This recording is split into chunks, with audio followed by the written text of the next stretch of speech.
নমস্কার বন্ধুরা, আজ তৈরি করব কলা গাছের থোড় দিয়ে পুরনো দিনের একটি রেসিপি। কলা গাছের থোড়ে রয়েছে প্রচুর আয়রন, যা আমাদের শরীরের জন্য খুবই উপকারী। আশা করি আজকের রেসিপি সবার ভালো লাগবে। নতুন বন্ধুদের স্বাগত জানাই আর পুরনো বন্ধুদের পাশে থাকার জন্য অসংখ্য ধন্যবাদ জানিয়ে শুরু করছি আজকের রেসিপি। আমি একটা থোড়ের টুকরো নিয়েছি। এটা কলা গাছের ভেতরে থাকে। কলা গাছ কেটে নেওয়ার পর এর ভেতর থেকে এই নরম অংশ বের করে নেওয়া হয়। এই থোড় দিয়ে অনেক সুস্বাদু রেসিপি তৈরি করা যায়। থোড়টা আমার ফ্রিজে রাখা ছিল। থোড় কাটার আগে হাতে সর্ষের তেল মাখিয়ে নেবেন, তাহলে হাতে থোড়ের কষ্ট লাগবে না আর হাত কালো হয়ে যাবে না। ওপরের চামড়াগুলো ফেলে দিতে হবে। থোড় কাটার পর একটা সুতোর মতো বের হয়। এই সুতোটা আঙুলের সাহায্যে এভাবে ছাড়িয়ে নিতে হবে।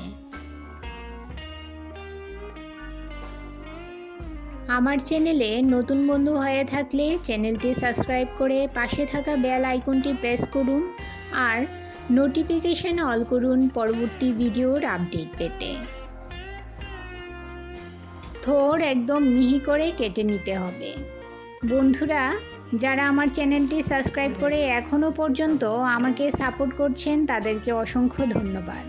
আর যারা নতুন বন্ধু অবশ্যই 24 ঘন্টা অপেক্ষা করবেন। 24 ঘন্টা পর আমি আসব আপনার চ্যানেলটি ভিজিট করে আপনার পরিবারের সদস্য হওয়ার জন্য। থোড় একদম মিহি করে কেটে নিলাম। এবারে এতে দিয়ে দেব সামান্য নুন ও সামান্য হলুদ গুঁড়ো।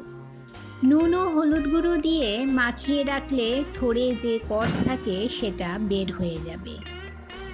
10 মিনিট থোড়টা এভাবেই মেখে রেখে দেব। এবারে থোড়ের জন্য মশলা তৈরি করে নেব। 1 ইঞ্চি পরিমাণ আদার টুকরো নিয়েছি। আদার টুকরোটা ভালো করে পেস্ট করে নেব।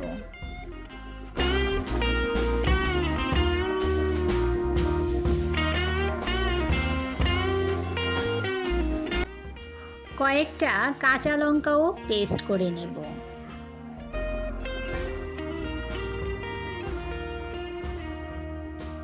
কাঁচা লঙ্কা বেটে নিয়ে একটা বাটিতে তুলে নিলাম।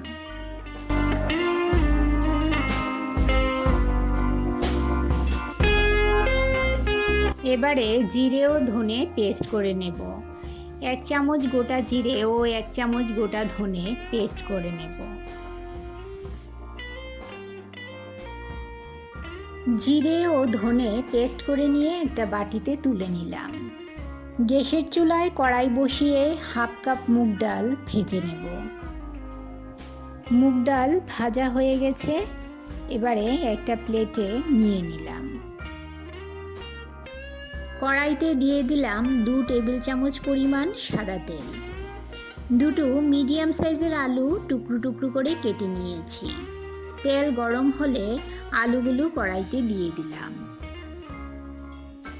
সামান্য হলুদ গুঁড়ো ও সামান্য নুন দিয়ে আলুগুলো মিডিয়াম ফ্লেমে 2 মিনিট ভেজে নেব।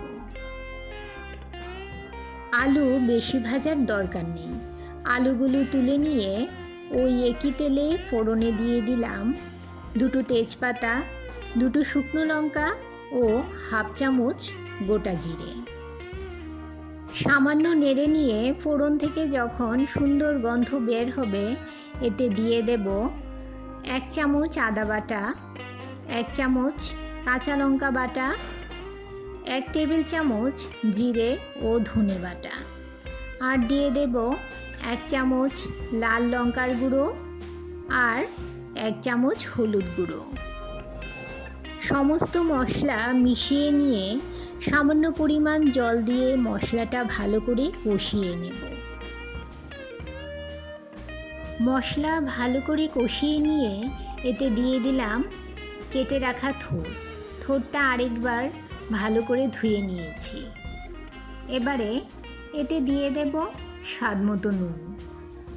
মশলার সঙ্গে থোড়টা ভালো করে মিশিয়ে নিয়ে এতে দিয়ে দিলাম ভেজে রাখা মুগ ডাল আর দিয়ে দিলাম ভেজে রাখা আলুগুলো।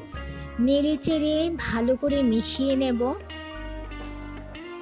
এবারে দিয়ে দেব পরিমাণ মতো জল ও ঢাকা দিয়ে 5 থেকে 7 মিনিট মিডিয়াম ফ্লেমে রান্না করে নেব।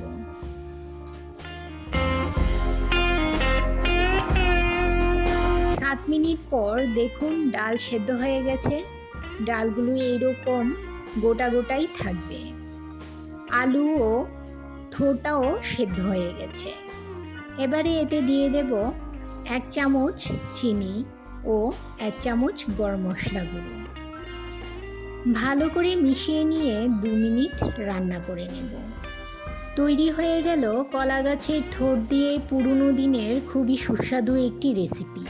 রেসিপিটি ভালো লাগলে অবশ্যই একটা লাইক করুন। আপনার একটা লাইক পৌঁছে দিতে পারে আমার রেসিপি আরও বহু মানুষের কাছে। আজ এই পর্যন্তই, সবাই ভালো থাকুন।